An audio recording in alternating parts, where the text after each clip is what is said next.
the June 11th meeting of the Port of Coopville. Let's start with the Pledge of Allegiance. I pledge allegiance to the flag of the United States of America and to the republic for which it stands, one nation, under God, indivisible, with liberty and justice for all. I am Mary Ann Burke, Commissioner for District 1. John Mashasik, Commissioner from District 2. Martin Vandepass, Commissioner for District 3. You're in Blaine, right, Martin? That's right. You Not gonna sing San the Canadian Francisco. national anthem for us? We haven't tried to cross the border. I'm not sure they'd let us back in. Okay, are there any changes to the agenda today?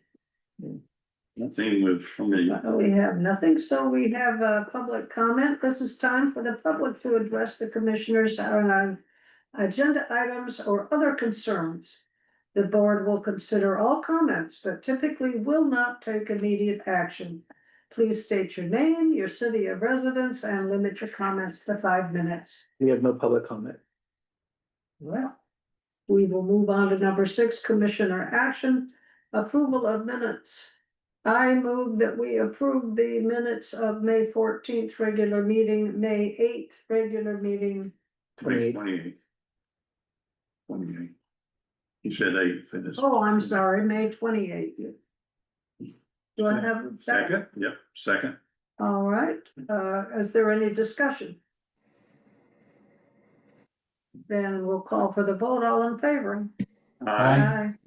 Unanimous approval of those minutes and, And we'll have Martin, if you can, buddy, just stop by the office and sign those real quick for us, so we get your signature on them.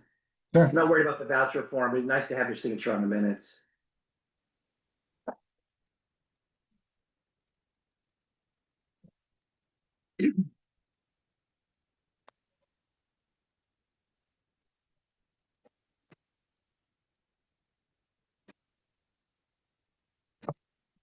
John?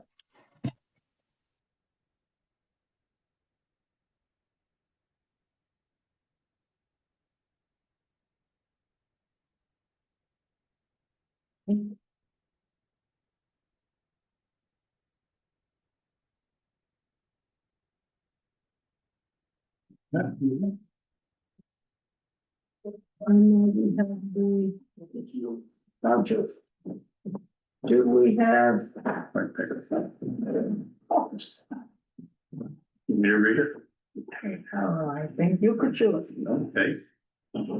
I make a motion that we approve the voucher approval document dated June 11th, 2025 for the following voucher numbers: 25-0601 through 25-0629 for a total of $280,703.59.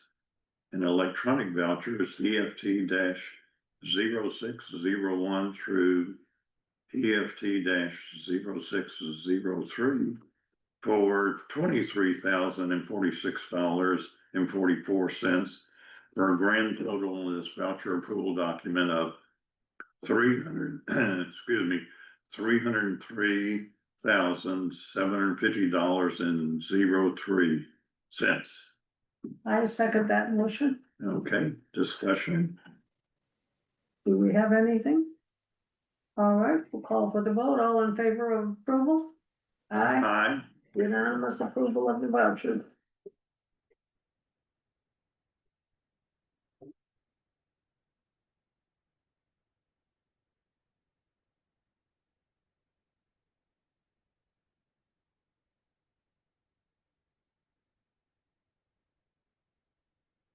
And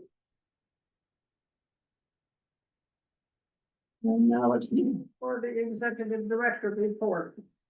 All right, so I was hoping I'd have some news on the broadband project, but I do not. Our complete packet and of data and history was sent in to Ava at the Public Works Board. She has sent that on to the Department of Treasury and waiting to hear back. She felt it was very complete and just waiting to hear back from them. So I checked in last week, she still hadn't heard anything. I know that Zipley is chomping at the bit to get this project moving as the clock is ticking with a completion time of October 2026. So as soon as I hear something, I'll let you guys know, but right now I don't have anything to report back. I'm still working through the last of the invoices with PSE, so you'll see some PSE bills come in through here, for the pole attachments. Other than that, it's all quiet on the Western Front when it comes to the broadband project, so hopefully we'll hear something here soon. I'll reach out for her at the end of the week again to see if they heard anything. The only other thing I would add to that is that, we do have a payout figure of what we've been reimbursed so far. Also, Dawn had worked all the time cards with Mary and I, and we did receive a check for over $30,000 for the labor portion of the project that was reimbursed to the board. Super. Yeah, super. Okay. A question on, and this really pertains more to what Baby Tell is doing, going up. Now, this is the project they're working on, that's at Port Roberts, all the way to Port Roberts Yeah, project. yeah. Is that going to go through State Road 20 in Cookville? Yes, I believe it is. Okay, Because there's a part of that bend there by OLF. That's gonna be an open trench. I forget how long it is. And all the providers were working together to all be in that trench. We had to pull out of that because we weren't able to get an IRU with Wibby Telecom. But I believe they're running right along the 20 and they were planning on being in that open trench. So, as far as I know, unless they've changed things, but they don't report to me. okay, Yeah, okay, just curious. yeah, Okay, yeah. So that's pretty much on the broadband project. Green Bank Farm, Barn A and Barn B, I don't know if you guys saw, but Barn B's done. okay. Beautiful, beautiful looking roof on that, and the infrastructure on the inside is beautiful. They really did a good job. I'm so glad that owner hit the brakes and did his due diligence and got a second opinion. We had Paul up there, who's a framer, who's a roofer, and go up and take a look at what they were doing. And he said they just did absolutely beautiful work. And so I went up there, I'm like, holy cow, this is a brand new roof. So that was just one of those, okay, here we go again. Here comes the change orders, but it actually ended up that building is much stronger than it was when we started. Much stronger. Yeah, so beautiful. Now they're starting to tear off Barn A and she'll probably have that done in about a week or two. Okay, Yeah. Everything's going smoothly. No change orders on Barn A. So far, everything is just right to schedule, right on plan. Since this is roof time, I have a question that I want to get into the minutes about the roof for Barn C, which I understand is not on the list for this particular IDD, is that correct? Well, it's not on the project list for this year. The roof's about 20 years old. It's got a 25, 30-year roof, so. Okay, my concern was, I noticed this morning the growth that's all over the Barn C. And my concern about not maintaining the current roof in a way that will prolong its life. Is it possible that it could be cleaned this year? Yeah, it's possible. We can, I'll talk to Paul and Jeff at our next facilities maintenance meeting and see what it would take for them to get up there. It isn't Yeah. completely covered, it's just got like two No, or it needs to three be cleaned. areas, but it needs needs to be cleaned. cleaning and maintenance to Yeah. make sure we get its total lifespan. Yeah. I that's a relatively minor Yeah. compared to a whole new roof. Yeah, oh yeah. If you could find out if that could be done, Well, the roof can be cleaned. I mean, I could even yeah, well, if it hire could a be done company to this come year. in and professionally clean it. They would charge us probably over $10,000, but Well, that's a lot cheaper than a new roof. okay. Put it on the facilities, maintenance, the CRM list. I would appreciate at least doing what we can. Good. Thank you. You bet. So 7.3 Green Bank Farm Pond Project, we've had a conversation with the engineer, Scott Goodall. He's got some interested bidders, which is a good thing. And we had a discussion about changing the approach to the bid to what's called unit pricing. Which after hearing it, we think is a really good idea. And the reason being is because when you get into a contract, you say, hey, this contract is for this many cubic yards of soil to be removed. There's no protection the way it was written currently for the port. To have someone come back and say, sorry, we're gonna have to triple that. We're gonna take out more and more and more and more, you know. So you want to establish unit pricing before you go in. So in case there is, you know, excess material needs to be put out, there's very specific guidelines on what it's gonna cost, how it's gonna go.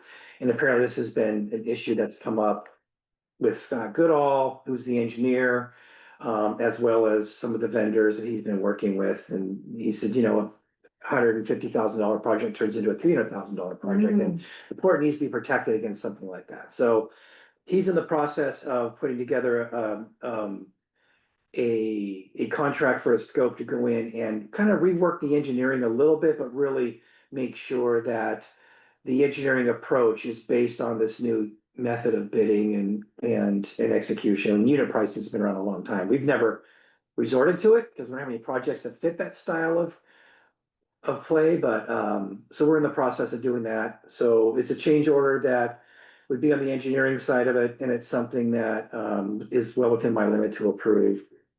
So he did give us the first draft of it, but we got that early this morning, and so Mary and I are still going through it, and we have some things that we want to ask him back, and we just want to make sure that the port's protected and the vendors are very clear expectations from the vendors.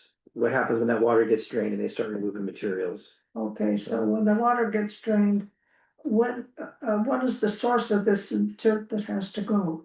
The soil that has to be removed? It's all that silt that's been brought into the bottom of the pond, that's settled in the bottom of the pond. Okay, There's so, probably 2 to 3 feet of silt in the bottom of that. but that hasn't been measured?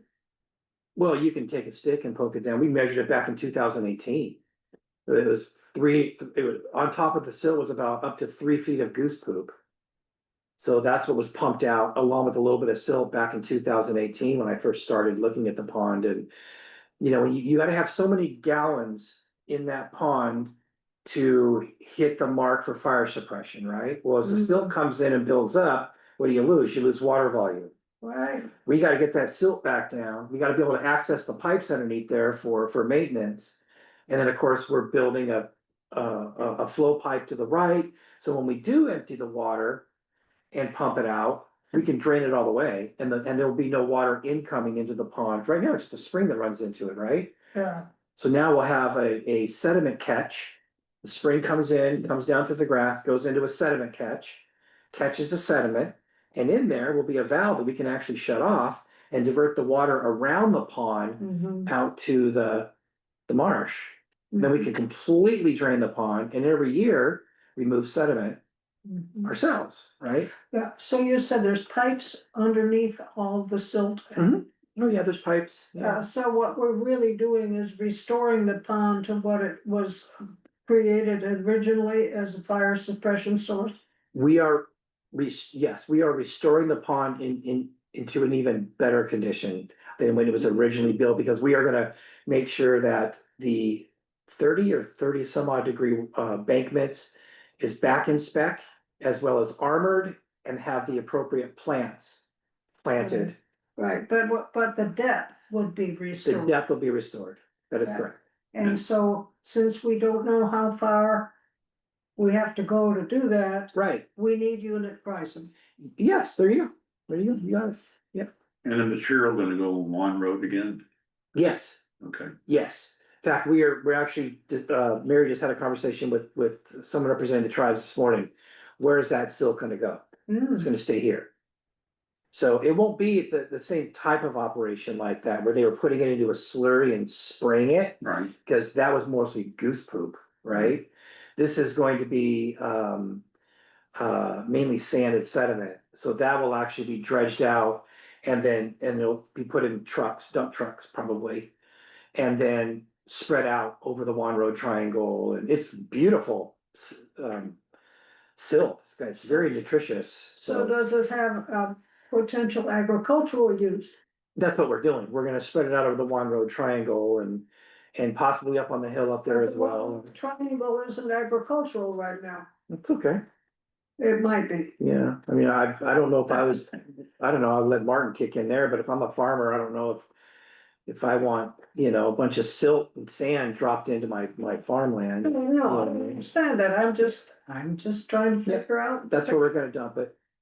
So, Martin, did you have any comments? Yeah, that's kind of interesting. I guess it would probably, for it to be useful to one of the farmers directly, I think it would need to be spread out evenly on the Yeah. ground. You know, like I could see the pastures that Mark is using maybe. Yeah, I could see it being useful, but the hard part is not getting the material, it's spreading it evenly, Spreading it. having the equipment to do that. You know, it's not a hand done labor. It's, you know, having equipment that can spread that. So yeah, I guess we need to, whatever they're planning to do on the field, they must have a plan for that and not just leaving it in piles, you know. So, Yeah, but no, yeah, that's it might be our- nice to reach out to the farmers and see if, just be like, we're gonna have all this material available. This is our plan. If you want any on your fields, maybe we can accommodate that or work with them or leave them a pile. Maybe somebody would just want a pile to scoop and shovel into their beds or something. But yeah, yeah, I don't know. yeah. Yeah. It's always been an option, just so you know, Martin. We've always had the option of how we're gonna disperse this and, Or just create Mount Greenbank as a viewpoint. yeah, yeah. Send them So out is that- range.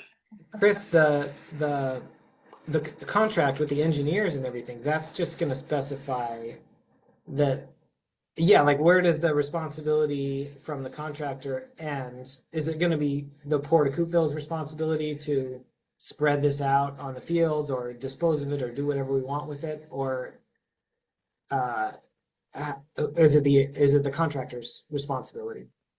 No, we're gonna be, it will be in the contract how that material is going to be disposed. Okay. Have options, yeah. The first time we did this, they pumped it into a big 10,000 gallon tank that they brought in on site.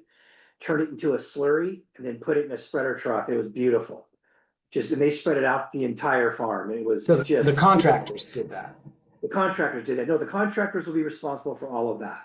Okay. But we'll be working with them as far as, you know, because I still don't know like what the finished material is going to be. I Yeah. know it's nutritious. It's still got a bunch of goose poop and stuff in there, you know, and Yeah. organics. It's gotta be nutritious, you know, for farming. It's just a matter of, I don't know the condition of the material as it comes out, you know. Yeah. Is it gonna come out more of a solid form, like you say, it has to be spread but we're not gonna waste it. Yeah, And if it's, you know, if it ends up being a thick 3 inches of, you know, silt, it's going to kill all the grass under that. So then we have to, you know, we'd have to seed it and make sure that Mhm. comes back something we want and not just weeds, you know. So right. it's kind of right, going to it's need to exactly be right. but if you spread it on really thin over a field, the grass will just grow up through it. So Yeah. And I yeah, think, it might you know, take a little thought. Yeah, and we've also, you know, we'll be talking with the conservation district on this, and Yeah. you know, they've been They could involved, help. as you know, Martin, with the pond, and so Yeah. when it comes time to do this, there'll be a really solid plan in action on how to best utilize that material. We don't want that material to go to waste. Yeah.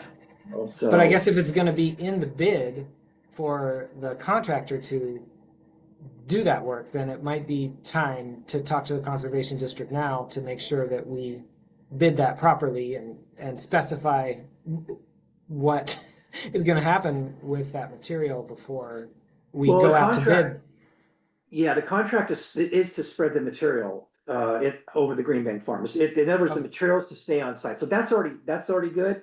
It's just how we're gonna do it, right? So that's what we still have to work out, but you know, who knows? Maybe we could drain the pond before work actually starts and take a core sample and give it to the conservation district and have them take a look at the core sample and say, hey, if you're Yeah. gonna dig down this far, this is what you got, this is what you can do with it. So we Yeah. have those ideas in the pipe, yeah.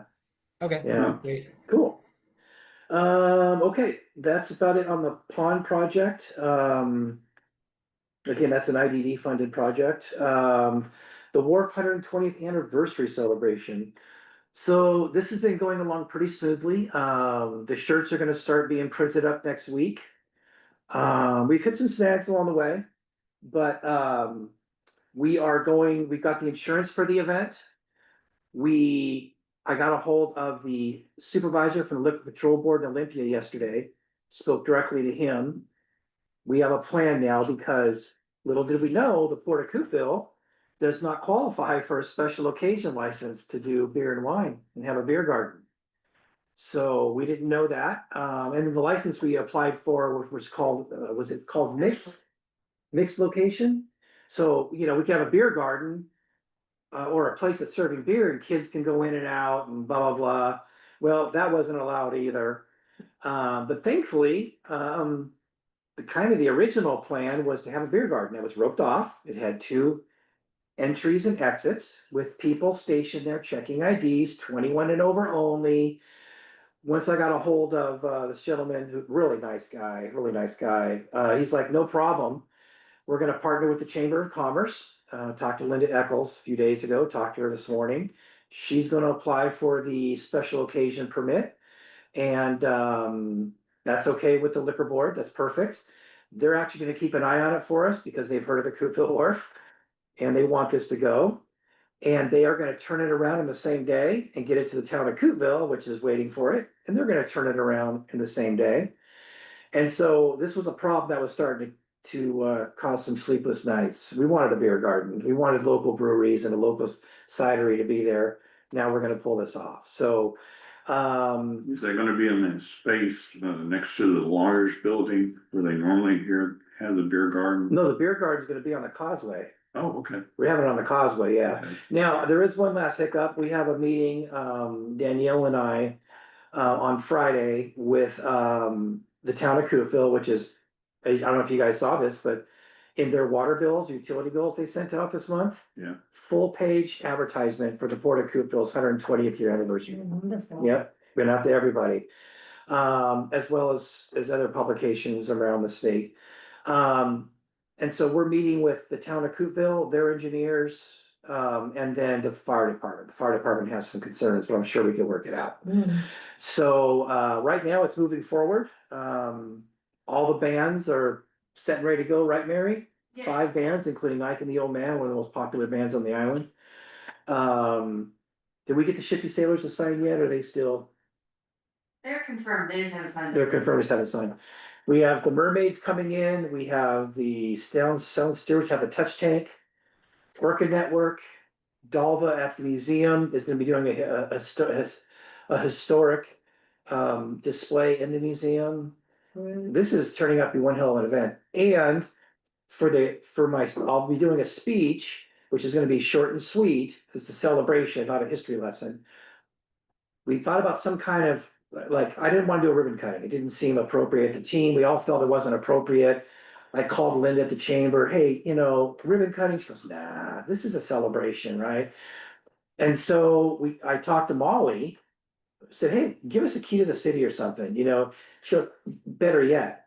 Molly writes poems for very special occasions. So typically do a proclamation, right? All For right. us, and we're pretty close, she's like, I wanna write you a poem for the Coupeville Wharf, the Port of Coupeville, and let's kick off the celebration with a poem. And so she is gonna be, after I do my speech, she's gonna read a poem that is dedicated to the Coupeville Wharf, and That's nice. yeah, so I thought that was pretty special and pretty cool. She's only done a few of these, and apparently they've been very, very well received. huh, Yeah, wow. so something very different. Of course, we're gonna have 2 sheet cakes that are each about half the size of this table. It's gonna be a cool event, Martin's gonna be out there, checking IDs and drinking all the product, so it should be a good day. We have volunteers, the chamber volunteers have volunteered, Dawn and Mindy have volunteered.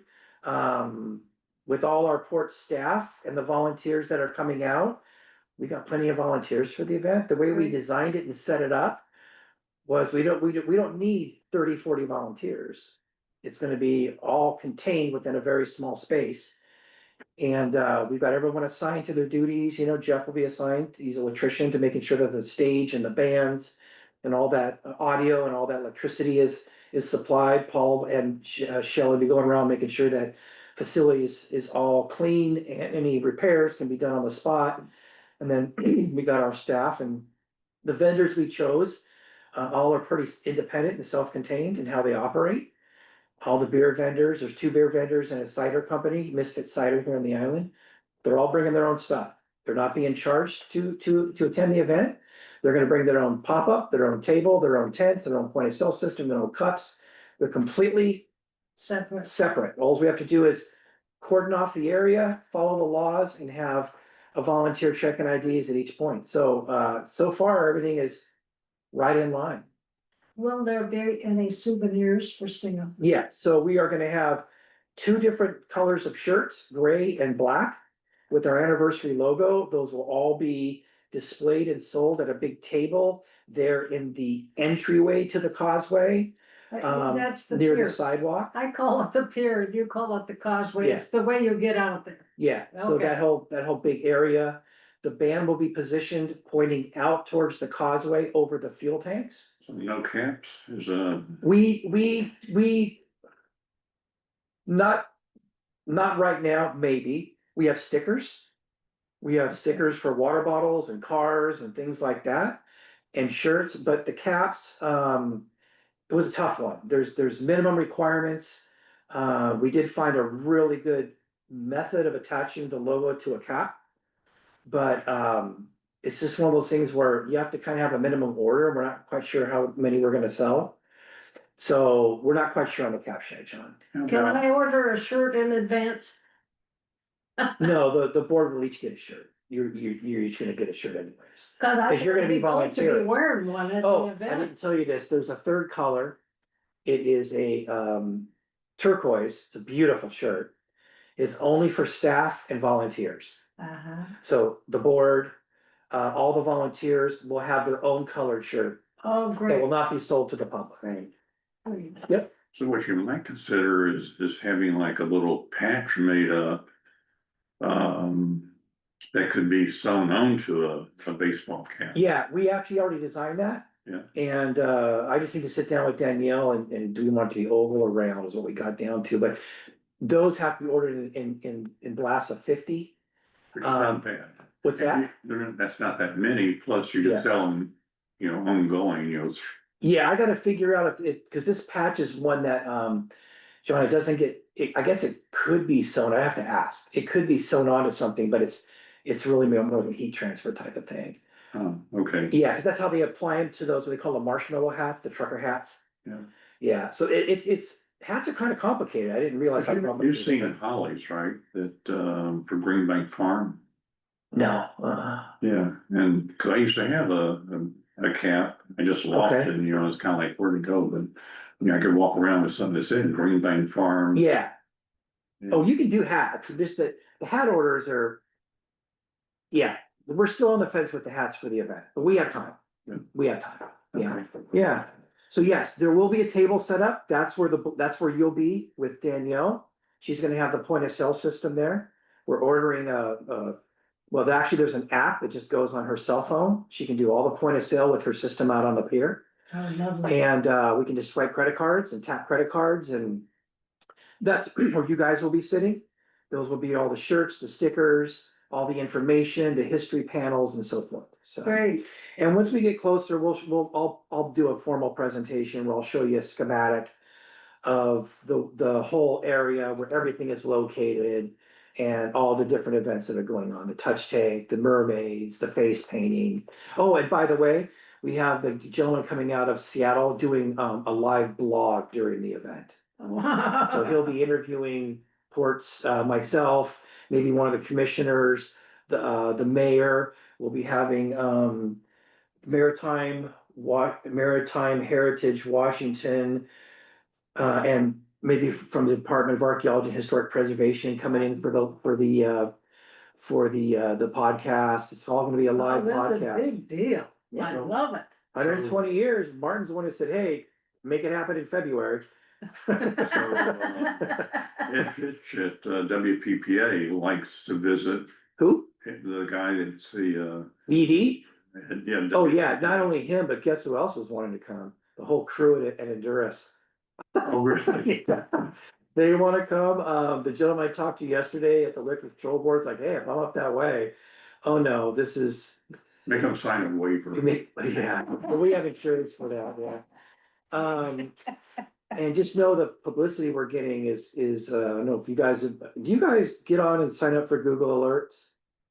For Porter Used to at one time. Okay, Yeah. you should, cause the amount of advertising and publicity that is coming out on this is unbelievable. I mean, the Seattle Times, what was Camino, Whidbey Camino Tourism is gonna be doing a huge article on this in their next newspaper. It's gonna be on their website.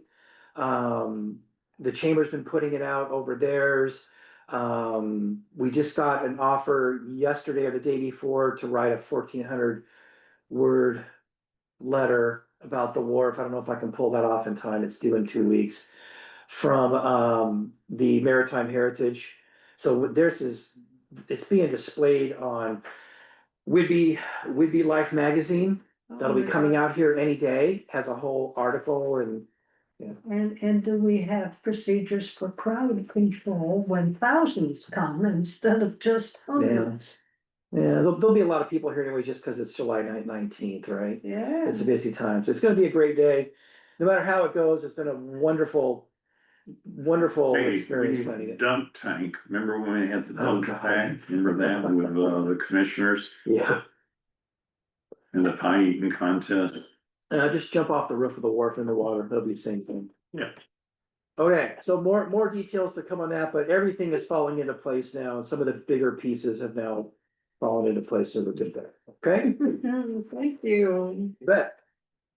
All right, now we have old business number 8.1.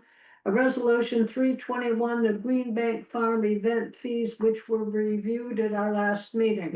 Yep, you know, kind of a modest little increase, nothing heavy, but it's time, you know, it's been 5, 6 years, 7 years. So, you guys had a chance to review that resolution, go over the pricing, the increase. Now it's time for action. Yes, Martin, did you have any questions about the rate increases for events? No, I'm generally in favor of this resolution. I guess going back to I did have one question that didn't really come up about the party that's sort of related to the fees is could you give us a rough number, a dollar amount of kind of like how much the port this party's gonna cost in total? And then is there any revenue source or sponsorships or anything? We're just kind of funding this for just as a celebration. I mean, that's fine. I'm just trying to get a feel for what we're spending. Sure, so we did get one sponsorship from Penn Cove Shellfish. It was $1,000. Wow. But it was really in a collaboration with Susan and her son to produce a video that showcased the wharf in Penn Cove with the help of Dalva at the History Museum. As you know, Martin, you're the one that came up with the idea, right? We should get a party going and a celebration. By the time we actually got this thing corralled and really started planning it, because this is no small event, this is a lot of work. Right. We tried to go, and Susan did, because this is her area of expertise, go out and get sponsorships. We went out to People's Bank, Heritage Bank. We went out to all the typicals, I know, because we go off those same people at the chamber. And it was just a little bit too late in the process for us to take that kind of approach. So that's when we kind of backed up and said, let's just take this pressure off. This is too much pressure. This is too much. So we all got together and we said, let's build it ourselves. Let's do it ourselves. If I had to give you a guess, I'm gonna say the biggest expense for the port is gonna be the music, because we're paying them, but they were very reasonable. But it was our event insurance, which was like $1,600 for a single day event insurance. Get a discount on the porta potties and free trash. That's right. So we did get a donation from, thank you, Mary. We did get a donation from Island Disposal for a free trash dumpster that we're gonna put in the parking lot over at the recreation center. And then we got a big discount on the porta potties as a donation from Honey Bucket. So where there were physical donations, we were able to get donations and get support. All in all, I'm gonna say this event's gonna come in between $4,000 and $5,000 to celebrate the 120th anniversary. So I think what is the issue box that used to be at the end of, at the beginning Yeah. of the causeway? Yeah. Where are you at with that now? So right now, because of the way the bulkhead collapsed and then got rebuilt, we can't put it in the same spot. So we're looking to go on the other side of the causeway, but we wanna wait until they finish that project.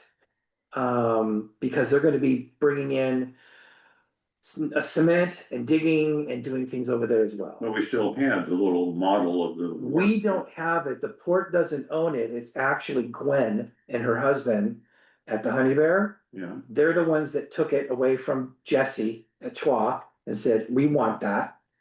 They rebuilt it apparently, and we just need to get it back from them and figure out where and how we're gonna install it.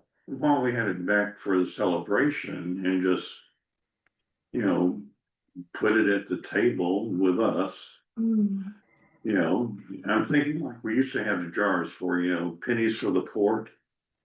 You know, Pennies for preservation, that was the donation box, yeah, then they had jars around town, and use that as a Yeah. way to offset the cost, just to have that yeah, little box, you know, the little plaque that says donate.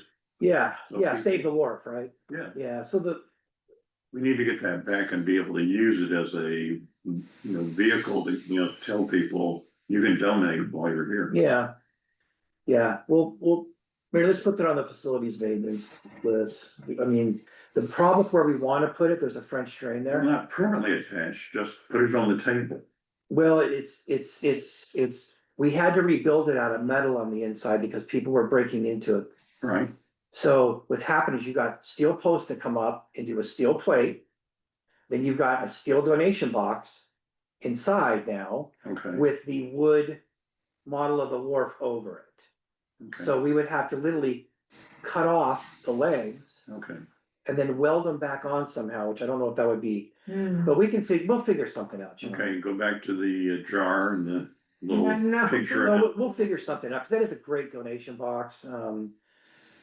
One of the ideas, I probably shouldn't go into this, but one of the ideas we had was, do we need the donation box? The wharf is completely rehabilitated. What are we asking people money for? It's Asking completely for, rehabilitated. asking for. So we had thoughts of not bringing it back. I don't know. We're just thoughts, that's all.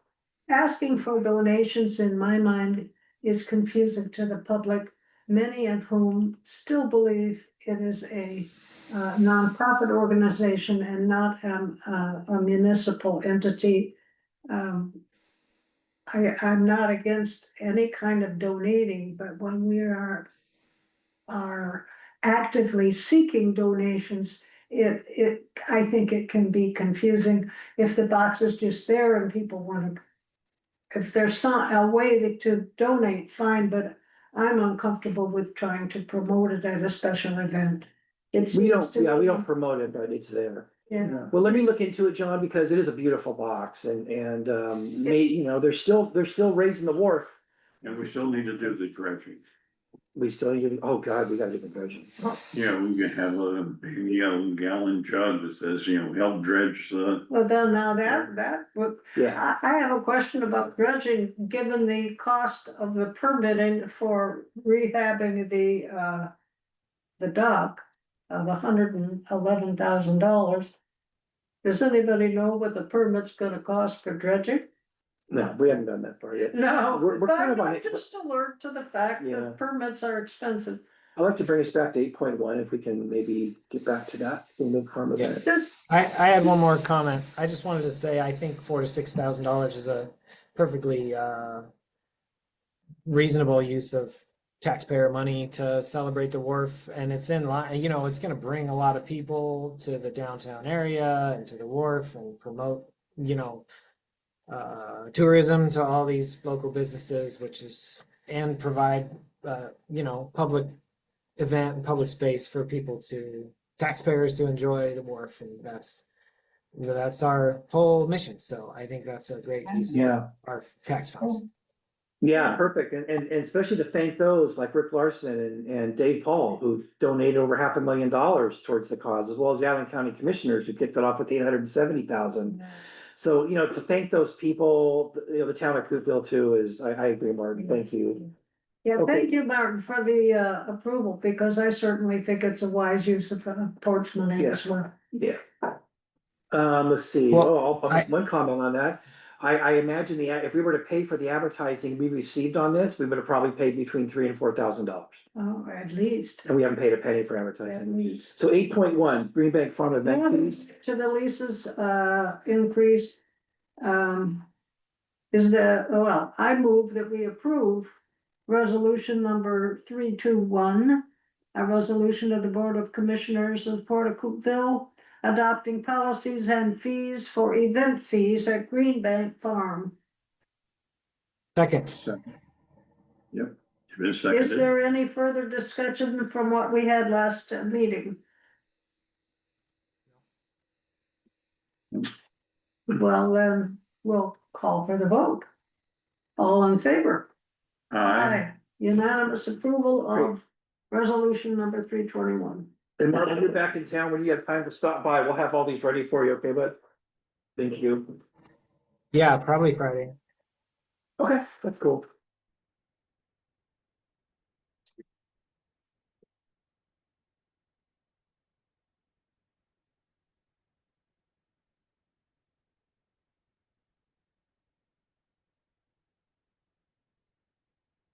Thank you. And we can move on to action 9.1, resolution 322. The transfer of security funds from the Fire of the Heart Gallery. If you'd like to. That's just normal business work, Yes, isn't it? sorry about that. So this is, they have moved out. We have inspected the building. They left it in perfect condition. Wonderful, wonderful tenants. So this is giving them 100% of their $700 security deposit back. And this is, So I make a motion and we approve resolution number 322 to return a security deposit to, to say specifically who to. you can actually just read the agenda title of it as well if you'd like. Okay, Yeah. so, I make a motion, we approve resolution 322, transfer security fund for Fire of the Heart Gallery. Perfect. Okay. I second that motion. Any discussion? No. All in favor? Unanimous approval. And we move on to. Non-signature. And Don, you should have received or will be receiving the check request for that from Mary. For, For the security deposit back to Fire of the Heart Gallery? oh yes, I already have that. Figured you Okay. did, yeah. Yeah. All right, we will move on to commissioner reports. I have none. Does anyone else have a report on the board? Martin? No? John? So, relative to like EDC that I try to stay active with them, they have shifted from having their annual meeting be an actual meeting like at the rec hall or whatever. Now it's just gonna be an online, Zoom. you don't have to pay for a dinner and, eat some rubbery chicken. So, now it's an online event.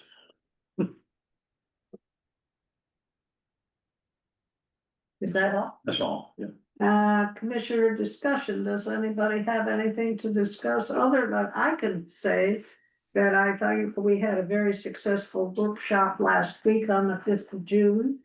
And I would like to have us all be considering a continuation of that discussion because we all had ideas, but they were the start of ideas and of not real development.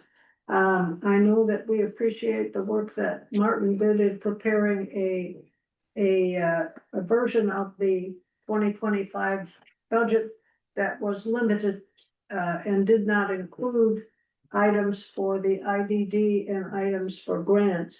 so that we could look at the general income and general expenses separately.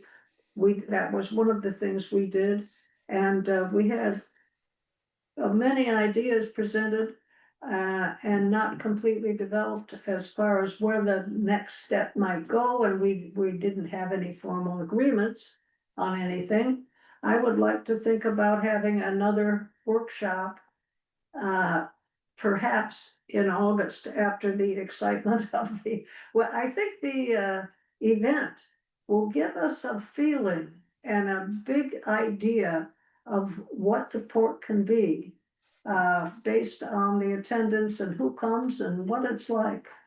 And I'd like to continue the board's working towards a complete understanding of where we want to go financially. That was the topic of the workshop, and I think it deserves our time and effort. And when's the budget? You know, when are all the board meetings? Don and I start working on that in August. Right. We try to get the August actual, so we have 2 trimesters of actuals to forecast off of. So typically we start talking in August, but we really start assembling it, and Dawn does this very quickly, or has in September. When she gets the August finals, then we start assembling it pretty quickly. One topic that the board may want to consider is, you know, what type of executive director do you want to have? And start working on that profile of skill sets. I gave you guys a whole list of skills, right? Right. Of what you want to look. Have you guys been following the Port of South Whidbey? No, Okay, so they had hired a gentleman out of Chelan, right? I know that guy, really competent, 18 years in the port business. Mhm. Could not agree on, I'm sure, salary, and he's out. And now Blaine Oborn is being offered the job. He's in the super. process of being offered the position. There, he was the second runner-up, and then Stan Reeves, who was their executive director for a short time, was the third person that they were considering. But Blaine Oborn is now being considered for that position. Uh-huh. So, you know, that made me think, you know, hey, here they had a great candidate lined up, very well versed in ports, and it fell through. So knowing what you want to look at is important. I also agree with you guys and Martin that you need to figure out where you want to be as a port financially. Because when I leave, there will be reserves that will continue this port through 2026, possibly 2027. But you can't plan that way, right? You No. gotta be ahead of that, so. We have to know what the job will be. Right. And the job depends on the finances available, as was just proven Right. at South Whidbey. Right, so John mentioned dredging. I would absolutely start, this new executive director should start targeting dredging immediately. When the board needs to discuss these options, and it needs to discuss the tools that a new director will need in order to accomplish what we decide we want to see happen. so are Kurt and Jack, the still commissioners down there, right? Yes. And who I'll forget the gentleman's name, the third one that was, replaced Ed? yeah, I forgot. You know, We used to go to their meeting occasionally, remember? way back in the Way day, back in the day. way back in the day, yeah. Yeah, Don't know, but anyway, so just something for you guys to think about. I'm curious how the hiring process just logistically works. Do they interview candidates in open public meeting and then Absolutely. negotiate salaries in private sessions? No, in fact, yes, Martin, you're correct. In fact, in the newspaper article, and that's all the information I have. I haven't talked to any of those guys. Was that they went in to discuss salary in an executive session. That is not allowed. Oh, You have to discuss that out in an open public meeting. So, Okay. yeah, now again, that's just from reading the newspaper. That is not factual, but how that would work was like when I got hired, you had the 3 board members, the acting executive director, you had the CFO, as well as the accountant, Donna. And there was 3, 4, 5, 6, 7 people in a table right where the TV is, Martin. And 1 chair in the center of the floor, and then a bunch of chairs in the back of the room here for the public. And each candidate, there was out of 21, they whittled it down to 7. You had 25 minutes of rapid fire questions in an open public meeting. Then they went into executive session, they discussed candidate qualifications, came out, discussed candidate qualifications, and then called for a vote.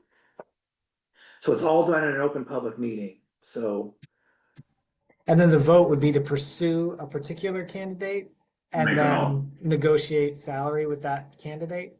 at that time, the salary, it was pretty It's already simple. set. You know, it was like, hey, this job, the ED for the Port of Cooperville, 60 grand a year, no Yeah, that's what benefits. we're offering. It was, you know, and so I don't know what their process was. They have a range. Yeah. They've obviously upped their Yeah. range since Angie has left. It's 88 or 85,000 to 100 and some odd thousand now. So Yeah, that's something that the port should look at. we just, yeah, we might want to get some just guidance from MRSC or something, and just make sure we have that all set up properly and we Mhm. know what we can talk about, what we can't talk about in different Yep.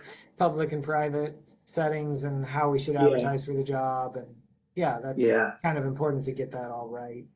Yeah, agreed. And the ES, that's not hard. That's not hard to know what you can and cannot discuss. That's why I was kind of a Okay. little surprised by the article. It's like, it's pretty simple what you can discuss and can't discuss in an ES. Yeah, there's We'll it's written in handle the- that. Yeah, but I think you guys understanding where you want to go as far as mainly capital finance projects, right? That's where the port really needs to figure out what it wants to do. Does it want to, it needs to dredge. There's no doubt about it. As far as the farm, we're already on the way. The wharf building's done. But, you know, like John's been alluding to, after the broadband project gets built, are we gonna take on another property? Should we be taking on another income producing property? So if that's the case, I would be looking at setting your guys, the board should be setting long-term goals of 3 to 5 years that are very solid, that you guys feel very strongly about. And then we create the skill set needed to achieve those goals, and therefore the questions to ask in the interviews to hire the right person. That would be my suggestion to the board to think about. And I think that all of us on the board have ideas that can be developed for discussion in the future. So that's why I would like to very much plan another workshop for August when we might have actuals to look at.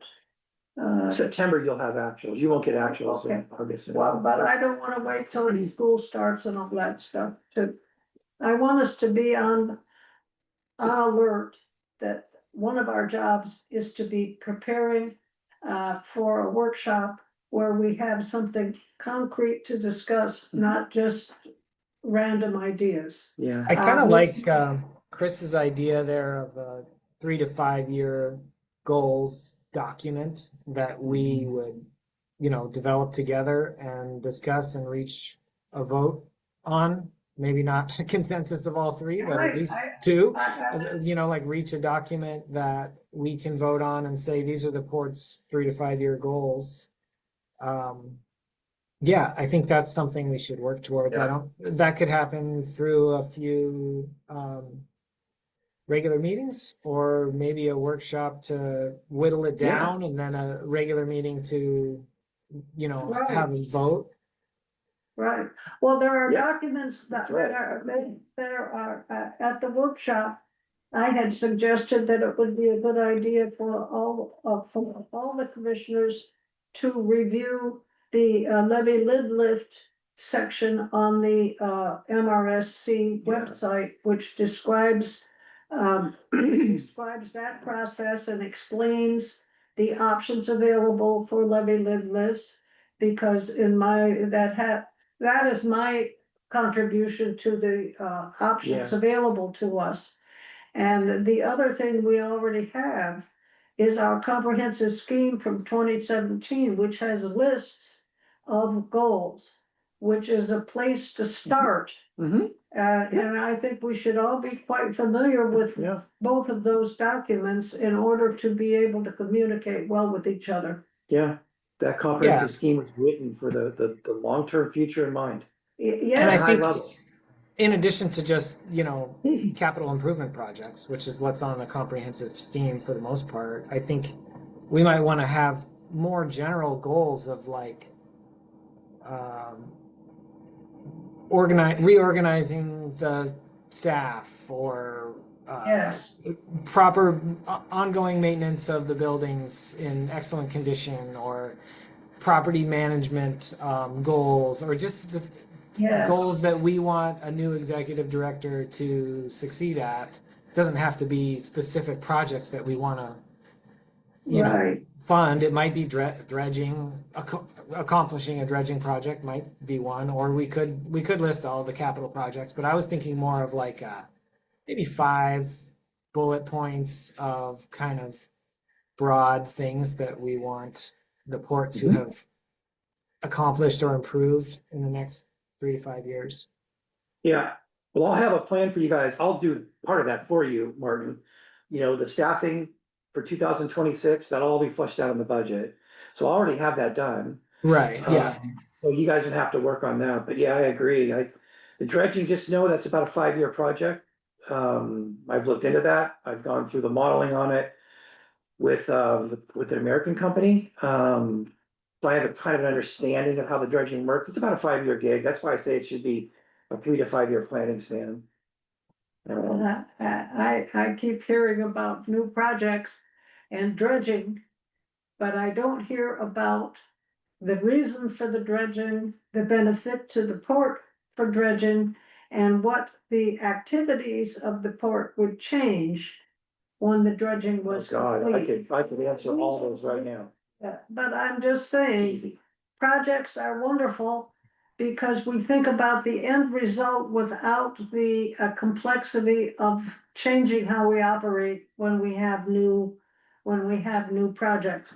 That's my point of view, and something that could be discussed in a workshop. You just let me know. I can give you 4 reasons why we need to dredge. Well- So if you want to have to be agenda item, why, but honestly, it's a 5-year project, but if you want to have boats continue to come in and pay mortgage, you have to dredge. And I have to look at the cost of being able to provide merge. And if it is it all depends on it.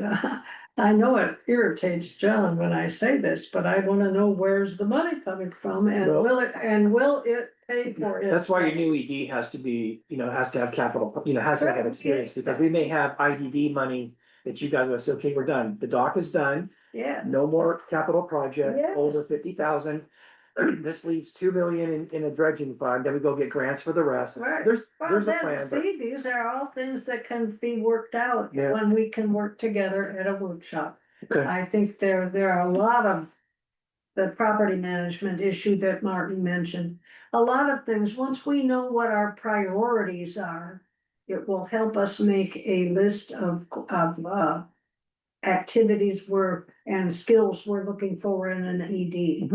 But we have to know what, in general, what the bullet points are. Yeah. Maybe you guys can figure out a date in August in some of your July meetings, Yeah, so. right, so just, but being prepared, it isn't just, we don't just work at workshops, we work all the time.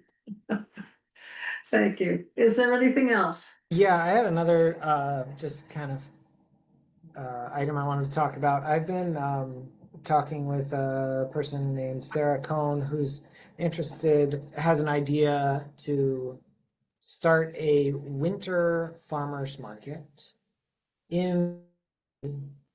so maybe a every other week event where she has experience running farmers markets in Seattle and recently moved to Whidbey, and just thought it'd be really cool.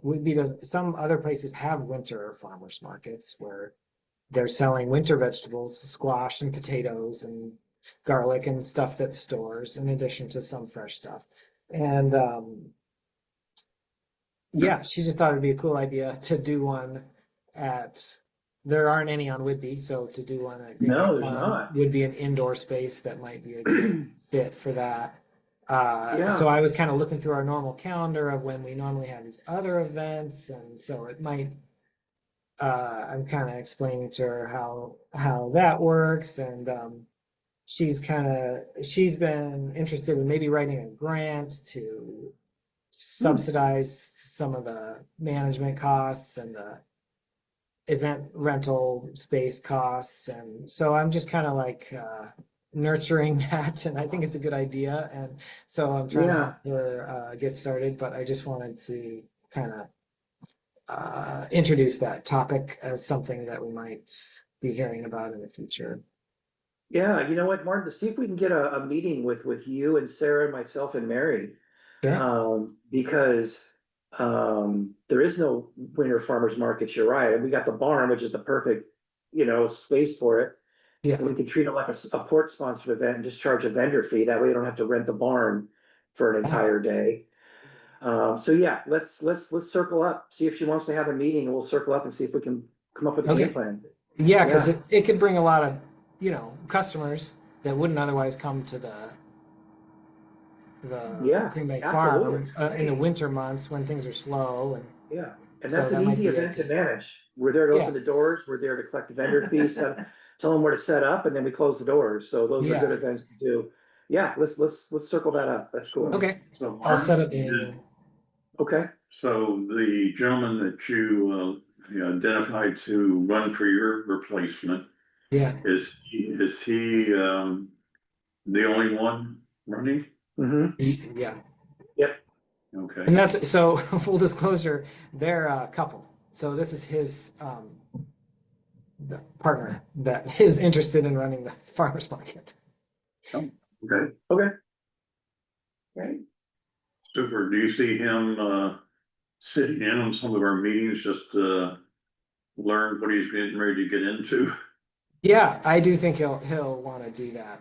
We've been meaning to connect, and I'm gonna try to teach him some things that I've learned and just get him up to speed on how the port works and stuff. But I think, he's probably gonna want to come to a few meetings. And yeah, Chris, that I saw your light bulbs go off, and I think it could be problematic to have her being paid in this. But we'd have to think about that. No, I don't, there's things we can do, that's not a problem. If a commissioner's partner is involved in an event, that would be no problem. We would handle it as a port event. That vendor would pay their vendor fee like everybody else. There'd be no problems, Martin. We could work around that. Well, she's not a farmer. She's like someone that wants to organize, like recruit the farmers and organize the event or help organize the event. Yeah. So, Okay. but yeah, there could be some conflicts of interest that we may need to. That's where you saw my light bulb was like. Yeah. Okay, we can work it out though. There's a ways to do it. No problem. Cool. Right on. Right, is there any further discussion?